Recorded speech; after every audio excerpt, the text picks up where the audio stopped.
आज हनुमान व्यायामशाळा जी आपल्याला माहिती आहे की अमरावतीमध्ये ती शाळेची स्थापना 1914 साली झाली आणि त्या संस्थेला आज त्यांचा पदवी समारंभाच्या कार्यक्रमाच्या निमित्तानं आज अमरावतीमध्ये आलो होतो। निश्चित प्रकारे तिथे अमरावतीला गेल्यानंतर जे आमचं जिल्हा क्रीडांगण आहे त्यालाही मी भेट दिली आणि जे कामकाज जे चालू आहे आणि ज्यामध्ये अजून काय सुधारणा करणं गरजेचं आहे त्याविषयी संपूर्ण माहिती आमच्या अधिकाऱ्याकडून घेतली। आणि निश्चित प्रकारे आपल्या सर्वांना माहिती आहे की क्रीडा विभागाच्या माध्यमातून माझ्या राज्यातील खेळाडूंना एक पाठिंबा मिळावा, प्रोत्साहन मिळावं, त्यांच्या पाठीवरती जे खेळाडू चांगले खेळ दाखवतात त्यांना एक पाठिंबा मिळावा यासाठी राज्य सरकार अनेक योजना आमच्या या खेळाडूसाठी आणतायत। आता लवकरच तारीख मला आजच थोडं कळलंय की 18 तारखेला शिवछत्रपती पुरस्काराचं सुद्धा माननीय राज्यपाल महोदयांनी, मुख्यमंत्री महोदयांनी, दोन्ही मुख्य उपमुख्यमंत्र्यांनी वेळ दिलेले। हा पुरस्कार देण्यामागचा उद्देश एकच असतो की जे खेळाडू या राज्यासाठी, देशासाठी, आपल्यासाठी खेळतात आणि ते चमक दाखवतात आणि त्यांना हा पुरस्कार आपण राज्य सरकारच्या वतीनं प्रत्येक वर्षी देत असतो। तो हे पुरस्कार साधारणतः 18 तारखेला तो पुरस्कार आपण सर्व खेळाडूंना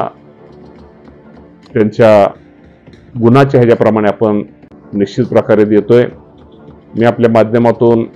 एवढंच आपल्याला सांगतो की आज नागपूरला सुद्धा आपण पाहतो जे विभागीय या राज्याचे मुख्यमंत्री देवेंद्र फडणवीस साहेबांनी त्यांच्या संकल्पनेतून आणि त्याच्या म्हणजे सगळेच, मी म्हणत नाही की ज्यांनी सर्वच या सर्वांच्या संकल्पनेतून खूप मोठं इथं विभागीय क्रीडांगण इथं होतंय आणि अनेक प्रकारच्या नागपूरकरांना त्यामध्ये सेवा सुविधाचा त्यामध्ये समावेश केलेला आहे आणि साधारणतः 2027 पर्यंत हे संपूर्ण जे क्रीडांगण आहे साधारणतः 500 ते 600 कोटीचा एक आराखडा यासाठी आपण तयार केलेला आहे आणि निश्चित प्रकारे ते काम 2 वर्षामध्ये पूर्ण करण्याचा आमचं टार्गेट आहे। आणि ते तुम्हाला सुद्धा ह्याचप्रमाणे आपल्या नागपूरच्या धर्तीप्रमाणेच पुण्याला बालेवाडीला असेल, तिथं सुद्धा आपल्याला माहिती आहे की बालेवाडीचं आता क्रीडांगण स्टेडियम झालेलं खूप आता जुने दिवस झालेत, त्यामध्ये सुधारणा करणं गरजेचं आहे। हे सगळ्याच आपल्या राज्यातील सगळ्या शहरामध्ये मुंबई सकट क्रीडांगणाच्या बाबतीमध्ये असू द्या, आमच्या शालेय विद्यार्थ्यांना किंवा एक व्यायामाची एक आवड व्हावी, एक व्यायाम करताना यावा, त्यासाठी व्यायाम साहित्य आमच्या युवकांना एक बाहेर आपली ओपन जिम, इंडोर जिम एक शासनाच्या वतीनं DPDCच्या माध्यमातून, शासनाच्या माध्यमातून आपण निश्चित प्रकारे देण्याचा प्रयत्न करतोय आणि राज्य सरकार निश्चित प्रकारे मुख्यमंत्री, दोन्ही उपमुख्यमंत्री आणि राज्याचे क्रीडा मंत्री म्हणून आम्ही सगळेच जण निश्चित प्रकारे आमच्या सगळ्या खेळाडूंच्या पाठीमागे। आपल्या सगळ्यांना माहिती आहे की आता लवकरच 14 एप्रिलला डॉक्टर बाबासाहेब आंबेडकर यांची जयंती आहे,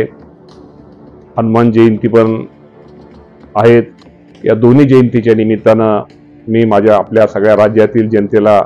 या दोन्ही जयंतीच्या निमित्तानं शुभेच्छा देतो।